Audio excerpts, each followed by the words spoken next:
လက်စားဖို့ပဲတည်တဲ့သူတွေကဘာလို့ဒီလောက်တောင်ဒေါသထွန်းနေရတာလဲလို့ပြန်ပြောလိုက်တဲ့အခါမှာတော့ကပတိန်အိုဒီလောက်ဘာမှပြန်မပြောနိုင်တော့ပါဘူးသူကတော့ဂျောင်ဟွန်းကိုမွေးကိုက်မခံရအောင်တတိထားဖို့ပဲတတိပေးနိုင်ခဲ့ပါတယ်သမင်းစားပြီးတဲ့နောက်မှာတော့စောစောကဘာဖြစ်ခဲ့တာလဲဆိုတာကိုဟာနာကအနှဲငယ်မေးမြန်းခဲ့ပြီးဂျောင်ဟွန်းကတော့သူအစင်းပြေးကြောင်းပြန်ပြောလိုက်ပါတယ်ဒါပေမဲ့မနေ့တုန်းကဂျောင်ဟွန်းကသူအိမ်ဆောင်ရဲစခန်းကိုပြောင်းရွှေ့လာရတဲ့အကြောင်းကိုသူမကိုပြောပြချင်းတည်ခဲ့တာပါဂျောင်ဟွန်းကဟာနာကိုသူဘာဆောင်ဒီကိုရောက်လာရတာလဲဆိုတာမသိချင်ဘူးလားလို့မေးခဲ့ပေမဲ့သူမကတော့အနှဲငယ်စိုးရင်ပြယုံကလွယ်လို့ဘာမှထူးထူးခြားခြားမတုံ့ပြန်ခဲ့ပါဘူးသူမဟာရီစာဟုံးနဲ့ဘာပတ်သက်မှုမှမရှိချင်တော့တာပါဟာနာကဂျောင်ဟွန်းဒီမှာအလုပ်ရတာဟာသူမနဲ့ဘာမှမဆိုင်တာကြောင့်သူမကိုအတိပေးဖို့မလိုကြောင်းပြောလိုက်ပါတယ်ဒါအပြင်သူမဟာတခြားသူတွေရဲ့အတင်းပြောစရာအကြောင်းအရာလည်းမထစ်ချင်ပါဘူးဒါကြောင့်သူတို့နှစ်ယောက်ဟာဘာမှမဟုတ်တော့တာကြောင့်နောင်အနာဂတ်မှာလည်းပတ်သက်မှုမရှိစေချင်ဘူးလို့သူမကမျှော်လင့်ကြောင်းပြောခဲ့ပါတယ်လောလောဆယ်မှာတော့ဒုံကျူးနဲ့မန်စစ်တို့ဟာလမ်းဘေးတနေရာမှာကင်းလေဖို့စောင့်ကြည့်နေကြပါတယ်မန်စစ်ကအရန်ကိုကက်စီနဲ့လွတ်လာကြောင်းယာဒီဥရုကပူနေတာတော့ဒုံကျူးအထက်အေယာကွန်းဖွင့်မပေးချင်ပါဘူးရုတ်တရက်ရဲအောက်ကြီးကဖြတ်သွားရင်းနဲ့ညွန်ကြားရေးမှုနဲ့တွေ့ဖို့အတွက်မန်စစ်ကိုကားပေါ်တက်ဖို့လာပြောပါတယ်ဒါကြောင့်သူတို့နှစ်ယောက်ဟာဒုံကျူးကိုကားထဲမှာတယောက်တည်းထားခဲ့ပြီးအတူတူထွက်သွားကြပါတော့တယ်သူဟာညမိုးချုပ်တဲ့အထိစောင့်နေခဲ့ပေမဲ့ကားထဲမှာတော့ရေတန်းတပူးပဲရှိပါတော့တယ်မထင်မပဲကားထဲကအေယာကွန်းကလည်းပြက်နေပြန်ပါတယ်ဒုံကျူးဟာအိုက်လောင်းတဲ့ကြောင့်သူ့လက်အဝတ်စားတွေကိုအကုန်ချွတ်ပစ်လိုက်ပါတယ်အဲ့ဒီနောက်အပူတက်တာအောင်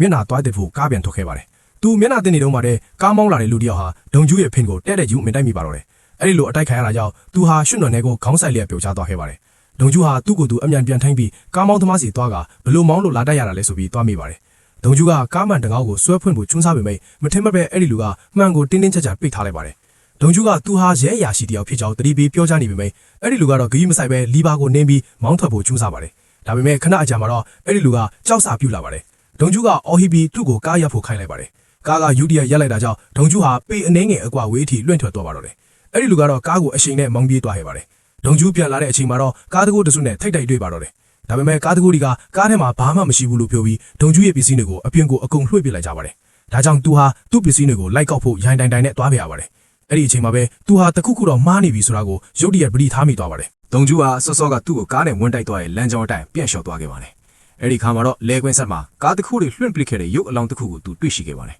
မန်စစ်ကလည်းဒီသတင်းကိုချက်ချင်းရရှိခဲ့ပြီးစေးရုံကိုလိုက်လာခဲ့ပါတယ်သူရောက်လာတဲ့အချိန်မှာတော့ရှွန့်တွေဘေးချန်နေတဲ့ဒုံကျူးဟာလူနာရွှင်မိသားစုတွေနဲ့သူထိုင်းနေတာကိုပဲတွေ့လိုက်ရပါတယ်စေးရုံကအထက်မှာမန်စစ်ကဒုံကျူးကိုတစ်ခုခုထိခိုက်မိသွားလားလို့မေးပါတယ်ကားနဲ့ဖင်းကိုအတိုက်ခံထားရတာဆိုတော့ဒုံကျူးတယောက်မနာပဲပဲနေပါမလဲမန်စစ်ကကားပဲမှာလဲလူထပ်မေးတဲ့အခါမှာတော့ဒုံကျူးကအမှန်တိုင်းမပြောရတော့ပါဘူးသူကမန်စစ်ကိုအရင်နေရာဟောင်းမှာပဲသွားယူလိုက်ပါဆိုပြီးလိန်ပြောလိုက်ပါတယ်အဲ့ဒီနောက်မှာတော့ဒုံကျူးကကားပြင်ကယ်တွေပေးရမှာစိုးတာကြောင့်အမြန်ပဲထွက်ပြေးသွားခဲ့ပါတယ်ဒါကြောင့်နောက်ကနေ့မန်စစ်ရဲစခန်းရောက်တဲ့အခါမှာတော့ဒေါသကကြီးနဲ့ဒုံကျူးကိုလိုက်ရှာပေမဲ့မတွေ့ခဲ့ပါဘူး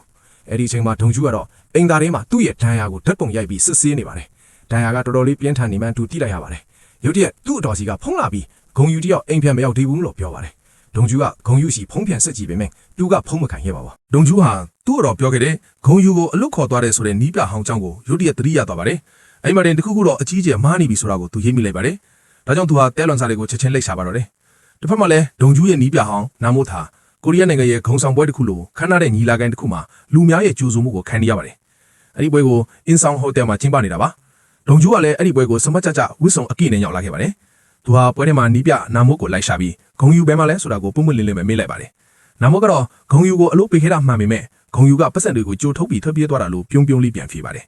ဂုံယူဟာတနေရာမှာမူရည်စေးလေးသုံးဆွဲနေလောက်ပြီလို့လဲသူကဆွဆွဲလိုက်ပါသေးတယ်ဒါပြင်ဂုံယူဟာဒုံကျူးကြောင့်ပဲဆေးဆွဲနေရတာဖြစ်ကြောင်းနာမိုးကပြောလိုက်ပါတယ်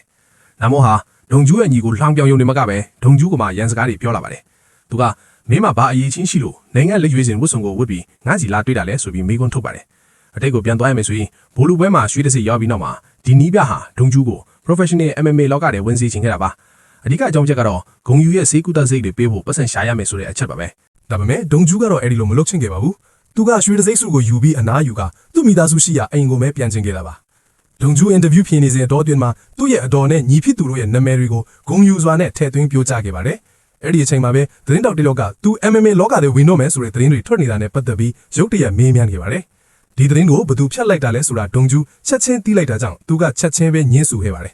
အဲ့ဒါကိုကြားသွားတဲ့နီးပြတဲ့သူကဒုံကျူးဟာပြန်ပွဲမှာတားမြစ်စေးသုံးဆွဲခဲ့ပါတယ်ဆိုပြီးချက်ချင်းပဲဖုံးဆက်ဆွဲပါတော့တယ်အဲ့ဒီဖြစ်ရကြောင့်ပဲဒုံကျူးရဲ့ဘဝဟာရှစ်မတိုးတာနောက်မဆုတ်တာအကျက်တဲတဲကိုကြောက်ရောက်သွားခဲ့ရတာပါ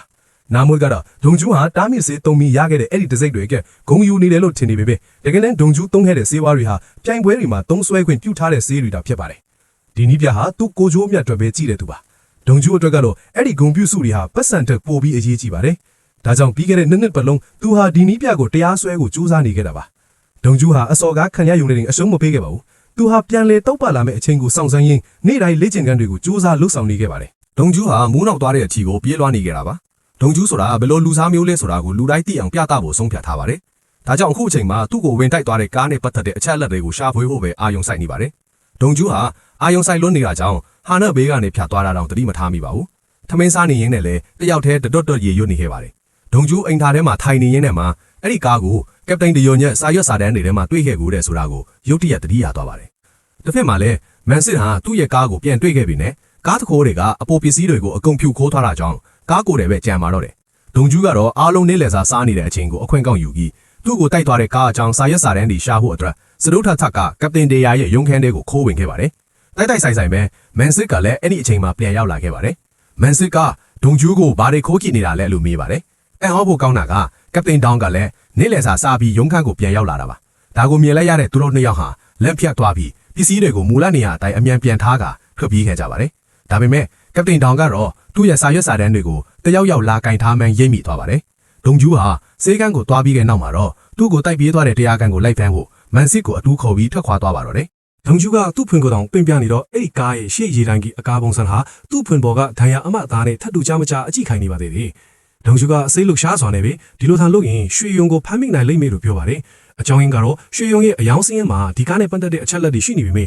ဝယ်ယူသူနာမည်တော့မပါရှိလို့ပါပဲအဲ့ဒီညမှာဒုံကျူးဟာကားတိုက်ခံရတဲ့လူနာရှင်မိသားစုစီတွားရောက်ကြည့်ရှုနေတော့ဖုန်းတစ်လုံးဝင်လာပါတယ်သူဟာဖုန်းဖေးပြီးသားနဲ့အလောတကြီးပြေးထွက်သွားခဲ့ပါတယ်တစ်ဖက်မှာလေဂျောင်ဟူဟာရွှေယုံကိုဖမ်းမိခဲ့တဲ့နေ့ကဗီဒီယိုမှတ်တမ်းတွေကိုပြန်လဲစစ်ဆေးနေပါတယ်အဲ့ဒီမှာတစုံတစ်ယောက်ကမီရှို့ဖို့ကျူးသေးပြင်ဆင်ထားပုံရပြီးလူနာတင်ကားခေါ်ဖို့အသင့်ဖြစ်နေတာကိုသူသတိထားမိသွားပါတယ်ဒီဘက်မှာတော့မန်စစ်ဟာသူ့ရဲ့စိုက်ကဲကိုရှာဖို့ကားပါကင်ကိုသွားခဲ့ပေမဲ့ရှာမတွေ့ခဲ့ပါဘူးအဲ့ဒီအချိန်မှာဒုံကျူးကဖုန်းဆက်လာပြီးဂျုံတောင်းလန်အမှတ်28ကိုအမြန်လာဟဲဖို့လမ်းပြောပါတယ်တကယ်တော့မန်စစ်ရဲ့စိုက်ကဲကိုဒုံကျူးကခဏချီသုံးပါတာပါဂျောင်ဟွန်းကလည်းမန်စစ်စီအပြေးလွှားသွားပြီးပြီးခဲ့တဲ့ရက်ကရွှေယုံကိုလိုက်ဖမ်းခဲ့တဲ့အကြောင်းမေးမြန်းပါတယ်အဲ့ဒီအမှုမှာထူးဆန်းတာတစ်ခုကိုတွေ့ခဲ့လားလို့ဂျောင်ဟွန်းကမေးပါတယ်ဘာလို့လဲဆိုတော့တစုံတစ်ယောက်ကရည်ရွယ်ချက်ရှိမီးရှို့ပြီးမိသက်ဌာနကိုဖုံးဆက်ခေါ်ခဲ့ပုံရလို့ပါပဲရဲစခန်းထဲမှာရွှေယုံခိုင်ရန်အတွက်တရံပေးတဲ့သူတယောက်ရှိနေနိုင်ပါတယ်ချောင်းဟုံးကမန်စစ်ကိုလီဂျင်စုဆိုတဲ့လူကိုတိလာလို့မေးခဲ့ပါတယ်အဲ့ဒီနာမည်ဟာမကြသေးခင်ကမှတေဆုံးသွားခဲ့တဲ့သူဖြစ်ကြောင်းမန်စစ်ကမှတ်မိသွားပါတယ်သူဟာဒုံကျူးကားတိုက်ခံရပြီးတဲခံမောင်းပြေးခဲ့တဲ့အမှုကတေဆုံးသူဖြစ်ပြီးအကောက်ခွန်အရာရှိသူဦးလေးဖြစ်ပါတယ်